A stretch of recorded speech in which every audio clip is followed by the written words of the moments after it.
नमस्कार। आज की वीडियो में आप सबका स्वागत है। आज हम प्रेमचंद की 21वीं कहानी पढ़ेंगे जिसका नाम है मुक्तिमार्ग। चलिए तो शुरू करते हैं। सिपाही को अपनी लाल पगड़ी पर, सुंदरी को अपने गहनों पर और वैद्य को अपने सामने बैठे हुए रोगियों पर जो घमंड होता है, वही किसान को अपने खेतों को लहराते हुए देखकर होता है। झींगुर अपने ऊख के खेतों को देखता तो उस पर नशा सा छा जाता।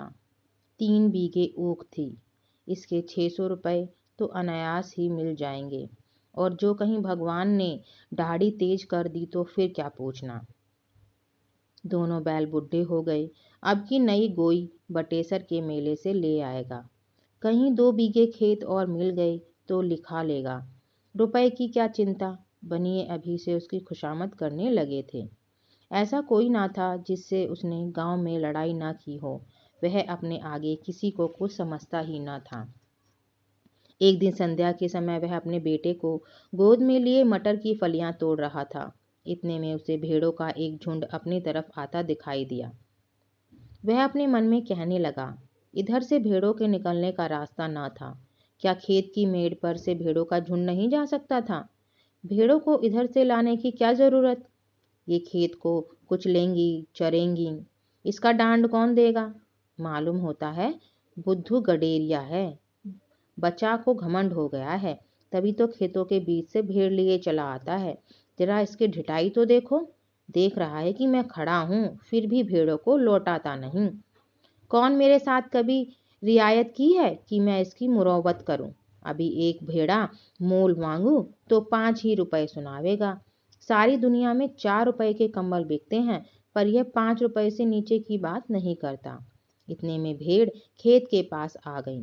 झिंगुर ने ललकार कर कहा, अरे ये भेड़ कहाँ लिए जाते हो? बुद्धू नम्र भाव से बोला, मैं तो डांड पर से निकल जाएंगी, घूमकर जाऊंगा तो कोस भर का चक्कर पड़ेगा। झिंगुर, तो तुम्हारा चक्कर बचाने के लिए मैं अपने खेत क्यों कुचलवाऊं?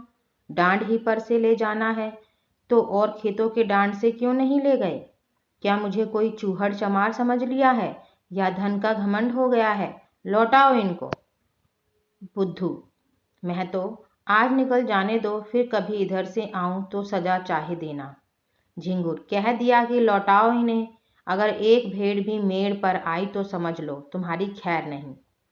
बुद्धू, महतो, अगर तुम्हारी एक बेल भी किसी भेड़ के पैरों तले आ जाए तो मुझे बैठाकर 100 गालियां देना।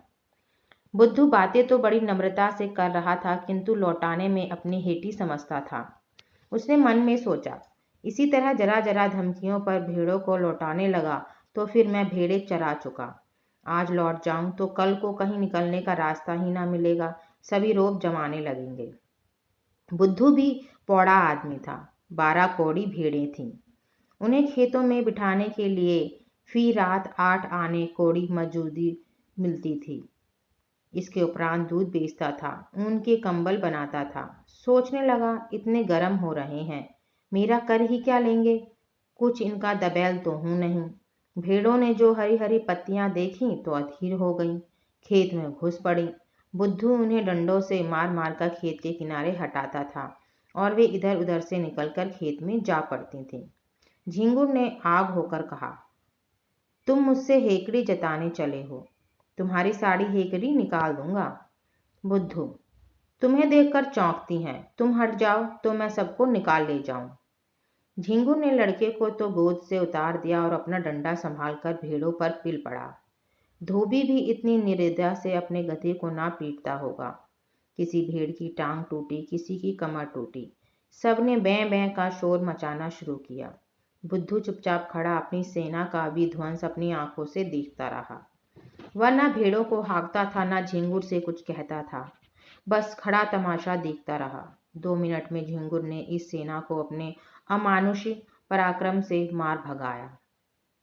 मेष दल का संहार करके विजय गर्व से बोला, अब सीधे चले जाओ, फिर इधर से आने का नाम ना लेना। बुद्धू ने आहत भेड़ों की ओर देखा और कहा, झिंगुर, तुमने यह अच्छा काम नहीं किया, पछताओगे। केले को काटना भी इतना आसान नहीं जितना किसान से बदला लेना। उसकी सारी कमाई खेतों में रहती है या खलिहानों में। कितनी ही दैविक और भौतिक आपदाओं के बाद कहीं अनाज घर में आता है, और जो कहीं इन आपदाओं के साथ विद्रोह ने भी संधि कर ली तो बेचारा किसान कहीं का नहीं रहता। झिंगुर ने घर आकर दूसरों से इस संग्राम का वृत्तांत कहा तो लोग समझाने लगे, झिंगुर तुमने बड़ा अनर्थ किया, जानकर अनजान बनते हो, बुद्धू को जानते नहीं, कितना झगड़ालू आदमी है, अब भी कुछ नहीं बिगड़ा, जाकर उसे मना लो, नहीं तो तुम्हारे साथ सारे गांव पर आफत आ जाएगी। झिंगुर की समझ में बात आई, पछताने लगा कि मैंने कहाँ से कहाँ उसे रोका। अगर भेड़ें थोड़ा बहुत चर ही जाती तो कौन मैं उजड़ा जाता था। वास्तव में हम किसानों का कल्याण दबे रहने में ही है। ईश्वर को भी हमारा सिर उठाकर चलना अच्छा नहीं लगता।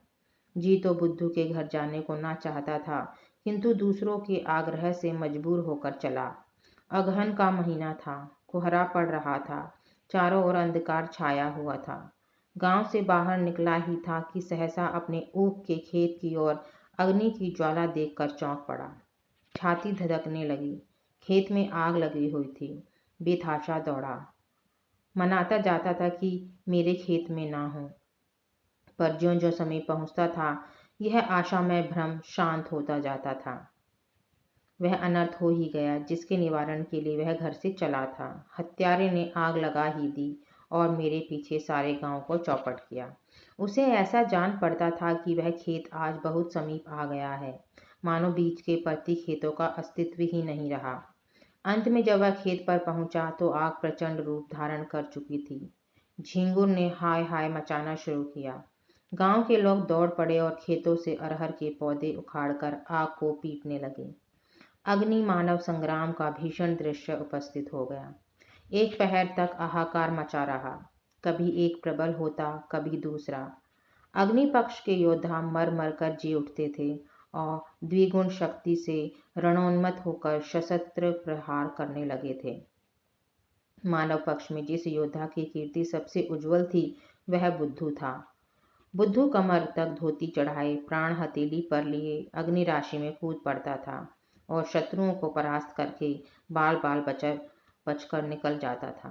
अंत में मानव दल की विजय हुई, किंतु ऐसी विजय जिस पर हार भी हंसती। गांव भर की ऊख जलकर भस्म हो गई और ऊख के साथ सारी अभिलाषाएं भी भस्म हो गईं। आग किसने लगाई यह खुला हुआ भेद था, पर किसी को कहने का साहस न था। कोई सबूत नहीं, प्रमाणहीन तर्क का मूल्य ही क्या। झिंगुर को घर से निकलना मुश्किल हो गया। जिधर जाता ताने सुनने पड़ते। लोग प्रत्यक्ष कहते थे, यह आग तुमने लगवाई है, तुम ही ने हमारा सर्वनाश किया, तुम ही हमारे घमंड के धरती पर पैर न रखते थे, आपके आप गए, अपने साथ गांव भर को डुबो दिया। बुद्धू को न छेड़ते तो आज क्यों यह दिन देखना पड़ता। झिंगुर को अपनी बर्बादी का इतना दुख न था जितना इन जली कटी बातों का। दिन भर घर में बैठा रहता। पूस का महीना आया, जहाँ सारी रात कोल्हू चला करते थे, गुड़ की सुगंध उड़ती रहती थी, भट्टियां जलती रहती थी और लोग भट्टियों के सामने बैठे हुक्का पिया करते थे। वहाँ सन्नाटा छाया हुआ था। ठंड के मारे लोग सांझ ही से किवाड़े बंद करके पड़ रहते थे और झिंगुर को कोसते। माघ और भी कष्टदायक था। ऊख केवल धनदाता ही नहीं, किसानों का जीवन दाता भी है। उसी के सहारे किसानों का जाड़ा कटता है। गरम रस पीते हैं, ऊख की पत्तियां तापते हैं, उसके अगोड़े पशुओं को खिलाते हैं। गांव के सारे कुत्ते जो रात को भट्टियों की राख में सोया करते थे, ठंड से मर गए। कितने ही जानवर चारे के अभाव से चल बसे। शीत का प्रकोप हुआ और सारा गांव खांसी बुखार में ग्रस्त हो गया। और यह सारी विपत्ति झिंगुर की करनी थी। अब आगे हत्यारे झिंगुर की। झिंगुर ने सोचते सोचते निश्चय किया कि बुद्धू की दशा भी अपनी ही सी बनाऊंगा। उसके कारण मेरा सर्वनाश हो गया और चैन की बंसी बजा रहा है, मैं भी उसका सर्वनाश करूंगा। जिस दिन इस घातक कलह का बीजारोपण हुआ उसी दिन से बुद्धू ने इधर आना छोड़ दिया था। झिंगुर ने उससे रप्त जप्त बताना शुरू किया। वह बुद्धू को दिखाना चाहता था कि तुम्हारे ऊपर मुझे बिल्कुल संदेह नहीं है। एक दिन कंबल लेने के बहाने गया, फिर दूध लेने के बहाने गया। बुद्धू उसका खूब आदर सत्कार करता। चिलम तो आदमी दुश्मन को भी पिला देता है, वह उसे बिना दूध और शरबत पिलाए न आने देता। झिंगुर आजकल एक सन लपेटने वाली कल में मजदूरी करने जाया करता था। बहुधा कई कई दिनों की मजदूरी खट्टी मिलती थी। बुद्धू ही की तत्परता से झिंगुर का रोजाना खर्च चलता था, अतएव झिंगुर ने खूब रफ्त जब्त बढ़ा लिया। एक दिन बुद्धू ने पूछा, क्यों झिंगर, अगर अपनी ओख जलाने वाले को पा जाओ तो क्या करो, सच कहना। झिंगुर ने गंभीर भाव से कहा, मैं उससे कहूँ, भैया तुमने जो कुछ किया बहुत अच्छा किया, मेरा घमंड तोड़ दिया, मुझे आदमी बना दिया। बुद्धू, मैं जो तुम्हारी जगह होता तो बिना उसका घर जलाए ना मानता। झिंगुर, 4 दिन की जिंदगानी में बैर विरोध बढ़ाने से क्या फायदा, मैं तो बर्बाद हुआ ही, अब उसे बर्बाद करके क्या पाऊंगा। बुद्धू, बस यही आदमी का धर्म है, पर भाई क्रोध के बस में होकर बुद्धि उल्टी हो जाती है। फागुन का महीना था, किसान ऊख बोने के लिए खेतों को तैयार कर रहे थे। बुद्धू का बाजार गर्म था, भीड़ों की लूट मची हुई थी। 2-4 आदमी नित्य द्वार पर खड़े खुशामदी किया करते। बुद्धू किसी से सीधे मुंह बात ना करता, भीड़ रखने की फीस तूने कर दी थी। अगर कोई ऐतराज करता तो बेलाग कहता, तो भैया भेड़े तुम्हारे गले तो नहीं लगाता हूँ, जीना चाहे मत रखो, लेकिन मैंने जो कह दिया उससे 1 कौड़ी भी कम नहीं हो सकती। गरज थी, लोग इस रुखाई पर भी उसे घेरे ही रहते थे, मानो पंडे किसी यात्री के पीछे हों। लक्ष्मी का आकार तो बहुत बड़ा नहीं, और वह भी समय अनुसार छोटा बड़ा होता रहता है, यहाँ तक कि कभी वह अपना विराट आकार समेटकर उसे कागज के चंद अक्षरों में छिपा लेती है। कभी कभी मनुष्य की जिह्वा पर जा बैठती है, आकार का लोभ हो जाता है, किंतु उनके रहने को बहुत स्थान की जरूरत होती है। वह आई और घर बढ़ने लगा। छोटे घर में उनसे नहीं रहा जाता। बुद्धू का घर भी बढ़ने लगा। द्वार पर बरामदा डाला गया, 2 की जगह 6 कोठरियां बनवाई गईं। यूं कहिए कि मकान नए सिरे से बनने लगा। किसी किसान से लकड़ी मांगी, किसी से खप्परों का आवा लगाने के लिए उपरे, किसी से बांस और किसी से सरकंडे। दीवार की उठवाई देनी पड़ी, वह भी नकद नहीं, भेड़ों के बच्चों के रूप में। लक्ष्मी का यह प्रताप है, सारा काम बेगारे में हो गया, मुफ्त में अच्छा खासा घर तैयार हो गया। गृह प्रवेश के उत्सव की तैयारियां होने लगीं। झिंगुर दिन भर मजदूरी करता तो कहीं आधा पेट अन्न मिलता। बुद्धू के घर कंचन बरस रहा था, झिंगुर जलता था, तो क्या बुरा करता था, यह अन्याय किसे सहा जाएगा। एक दिन वह टहलता हुआ चमारों के टोले की तरफ चला गया। हरिहर को पुकारा। हरिहर ने आकर राम राम की और चिलम भरी। दोनों पीने लगे। यह चमारों का मुखिया बड़ा दुष्ट आदमी था, सब किसान इससे थर थर कांपते थे। झिंगुर ने चिलम पीते पीते कहा, आजकल फाग बाग नहीं होता क्या, सुनाई नहीं देता। हरिहर, फाग क्या हो, पेट के धंधे से छुट्टी ही नहीं मिलती। कहो तुम्हारी आजकल कैसी निपटी है। झिंगुर, क्या निपटी है, नकटा जिया बुरे हवाल, दिन भर कल में मजूरी करते हैं तो चूल्हा जलता है। चांदी तो आजकल बुद्धू की है, रखने को ठौर नहीं मिलता, नया घर बना, भेड़ें और ली हैं, अब गृह प्रवेश की धूम है, सातों गांव में सुपारी जाएगी। हरी लक्ष्मी मैया आती है तो आदमी की आंखों में सील आ जाता है, पर उसको देखो धरती पर पैर नहीं रखता, बोलता है तो ऐंठ ही कर बोलता है। झिंगुर, क्यों न ऐंठे, इस गांव में कौन है उसकी टक्कर का। पर यार यह अनिति तो नहीं देखी जाती, भगवान दे तो सिर झुकाकर चलना चाहिए, यह नहीं कि अपने बराबर किसी को समझे ही नहीं। उसकी डींग सुनता हूँ तो बदन में आग लग जाती है। कल का बानी आज का सेठ चला है हम ही से करने। अभी कल लंगोटी लगाए खेतों में कौवे हंकाया करता था, आज उसका आसमान में दिया जलता है। हरिहर, कहो तो कुछ उतजोग करूं। झिंगुर, क्या करोगे, इसी डर से तो वह गाय भैंस नहीं पालता। हरिहर, भेड़े तो हैं। झिंगुर, क्या बगला मारे पखना हाथ। हरिहर, फिर तुम ही सोचो। झिंगुर, ऐसी जुगुत निकालो कि फिर पनपने ना पावे। इसके बाद फुस फुस करके बातें होने लगी। वह एक रहस्य है कि भलाइयों में जितना द्वेष होता है, बुराइयों में उतना ही प्रेम। विद्वान विद्वान को देखकर, साधु साधु को देखकर और कवि कवि को देखकर जलता है।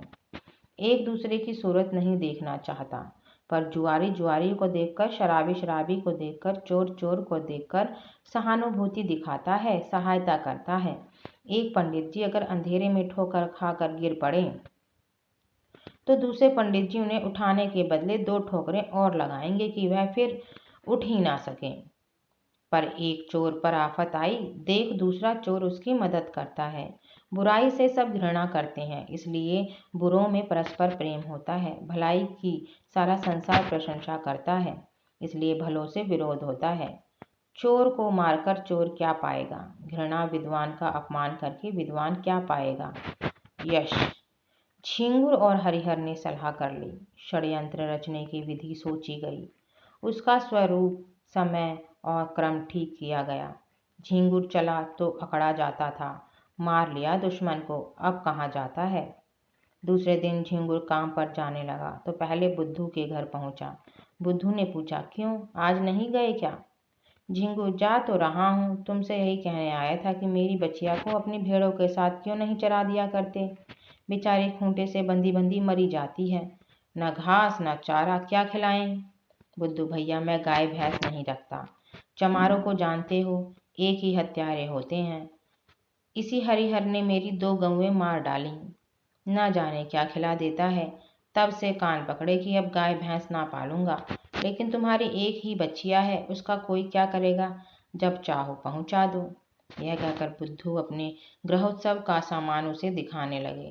घी, शक्कर, मैदा, तरकारी सब मंगा रखा था। केवल सत्यनारायण की कथा की देर थी। झिंगुर की आंखें खुल गईं।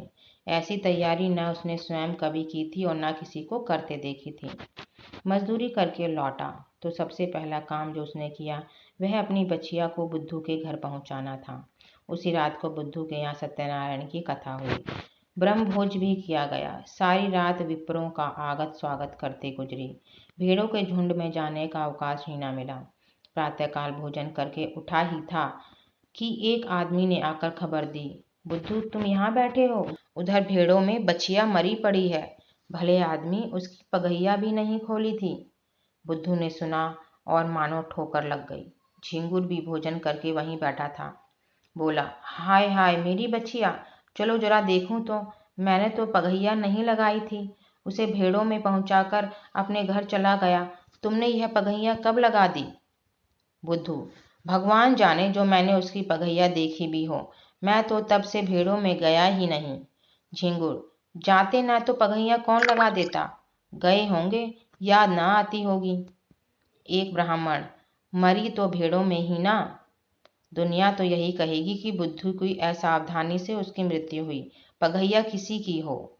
हरिहर, मैंने कल सांझ को इन्हें भेड़ों में बच्चिया को बांधते देखा था। बुद्धू, मुझे। हरिहर, तुम नहीं, लाठी कंधे पर रखे बच्चिया को कौन बांध रहे थे। बुद्धू, बड़ा सच्चा है तू, तूने मुझे बच्चिया को बांधते देखा था। हरिहर, तो मुझ पर काहे बिगड़ते हो भाई, तुमने नहीं बांधी नहीं सही। ब्राह्मण, इसका निश्चय करना होगा, गो हत्या का प्रायश्चित करना पड़ेगा, कुछ हंसी ठट्टा है। झिंगुर, महाराज कुछ जानबूझकर तो बांधी नहीं।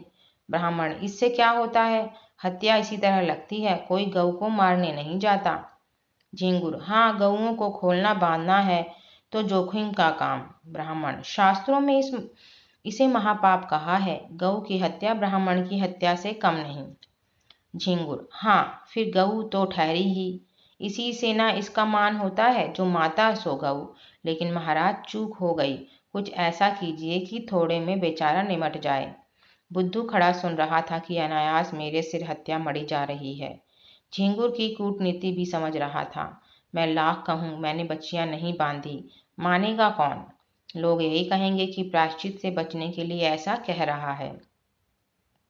ब्राह्मण देवता का भी उसका प्रायश्चित कराने में कल्याण होता था।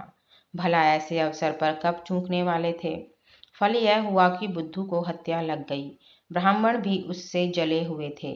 कसर निकालने की घात मिली। 3 मास का भिक्षा दंड दिया, फिर 7 तीर्थ स्थानों की यात्रा, उस पर 500 विप्रों का भोजन और 5 गऊओं का दान।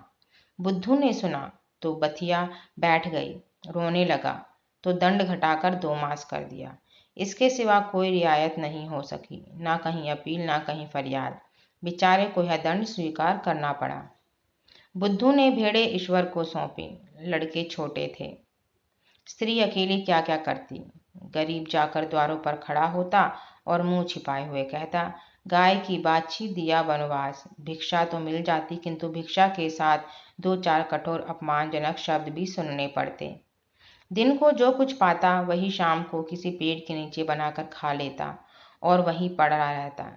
कष्ट की तो उसे परवाह न थी। भेड़ों के साथ दिन भर चलता ही था, पेड़ के नीचे सोता ही था। भोजन भी इससे कुछ ही अच्छा मिलता था, पर लज्जा थी भिक्षा मांगने की, विशेष करके जब कोई कर्कशा यह व्यंग्य कर देती थी कि रोटी कमाने का अच्छा ढंग निकाला है, तो उसे हार्दिक वेदना होती थी। पर करे क्या। 2 महीने के बाद वह घर लौटा। बाल बड़े हुए थे, दुर्बल, इतना मानो 60 वर्ष का बूढ़ा हो। तीर्थ यात्रा के लिए रुपयों का प्रबंध करना था। गडरियों को कौन महाजन कर्ज दे। भेड़ों का भरोसा क्या, कभी कभी रोग फैलता है तो रात भर में दल का दल साफ हो जाता है। उस पर जेठ का महीना, जब भेड़ों से कोई आमदनी होने की आशा नहीं, एक तेली राजी भी हुआ तो 2 रुपये ब्याज पर, 8 महीने में ब्याज मूल के बराबर हो जाएगा। यहाँ कर्ज लेने की हिम्मत ना पड़ी। इधर 2 महीनों में कितनी ही भेड़ें चोरी चली गई थी। लड़के चराने ले जाते थे, दूसरे गांव वाले चुपके से 1-2 भेड़ें किसी खेत या घर में छिपा देते और पीछे मारकर खा जाते। लड़के बेचारे एक तो पकड़ ना सकते और जो देख भी लेते तो लड़े क्यों कर। सारा गांव एक हो जाता। 1 महीने में तो भेड़ें आधी भी न रहेंगी। बड़ी विकट समस्या थी। विवश होकर बुद्धू ने एक बूचड़ को बुलाया और सब भेड़ें उसके हाथ बेच डालीं। 500 रुपये हाथ लगे। उसमें से 200 रुपये लेकर तीर्थ यात्रा करने गया। शेष रुपये ब्रह्म भोज आदि के लिए छोड़ गया। बुद्धू के जाने पर उसके घर में 2 बार सेंध लगी, पर यह कुशल हुई कि जगहट हो जाने के कारण रुपये बच गए। सावन का महीना था, चारों ओर हरियाली छाई हुई थी। झिंगुर के बैल न थे, खेत बटाई पर दे दिए थे। बुद्धू प्रायश्चित से निवृत्त हो गया था और उसके साथ ही माया के फंदे से भी। ना झिंगुर के कुछ पास था, ना बुद्धू के पास। कौन किससे जलता और किस लिए जलता। सन की कल बंद हो जाने के कारण झिंगुर अब बेलदारी का काम करता था। शहर में एक विशाल धर्मशाला बन रही थी, हजारों मजदूर काम करते थे। झिंगुर भी उन्हीं में था। 7वें दिन मजदूरी के पैसे लेकर घर आता और रात भर रहकर सवेरे फिर चला जाता था। बुद्धू भी मजदूरी की टोह में यहीं पहुंचा। जमादार ने देखा, दुर्बल आदमी है, कठिन काम तो इससे हो न सकेगा। कारीगरों को गारा देने के लिए रख लिया। बुद्धू सिर पर तसला रखे गारा लेने गया तो झिंगुर को देखा। राम राम हुई। झिंगुर ने गारा भर दिया, बुद्धू उठा लाया। दिन भर दोनों चुपचाप अपना अपना काम करते रहे। संध्या समय झिंगुर ने पूछा, कुछ बनाओगे ना। बुद्धू, नहीं तो खाऊंगा क्या। झिंगुर, मैं तो 1 जून चबीना कर लेता हूँ, इस जून सत्तू पर काट देता हूँ, कौन झंझट करे। बुद्धू, इधर उधर लकड़ियां पड़ी हैं, बटोर लाओ। आटा मैं घर से लेता आया हूँ, घर ही पुसवा लिया था, यहाँ तो बड़ा महंगा मिलता है। इसी पत्थर की चट्टान पर आटा गूंद लेता हूँ। तुम तो मेरा बनाया खाओगे नहीं, इसलिए तुम ही रोटियां सेको, मैं बना दूंगा। झिंगुर, तवा भी तो नहीं है। बुद्धू, तवे बहुत हैं, यही गारे का तसला मांझ लेता हूँ। आग जली, आटा गूंदा गया। झिंगुर ने कच्ची पक्की रोटियां बनाई, बुद्धू पानी लाया। दोनों ने लाल मिर्च और नमक से रोटियां खाईं। फिर चिलम भरी गई। दोनों आदमी पत्थर की सिलों पर लेटे और चिलम पीने लगे। बुद्धू ने कहा, तुम्हारी ऊख में आग मैंने लगाई थी। झिंगुर ने विनोद के भाव से कहा, जानता हूँ। थोड़ी देर बाद झिंगुर बोला, बछिया मैंने ही बांधी थी और हरिहर ने उसे कुछ खिला दिया था। बुद्धू ने भी वैसे ही भाव से कहा, जानता हूँ। फिर दोनों सो गए। तो आप सबको ये कहानी कैसी लगी, कमेंट बॉक्स में ज़रूर बताना। और आपसे विनम्र निवेदन है कि इस कहानी को अधिक से अधिक लोगों को शेयर करें। धन्यवाद।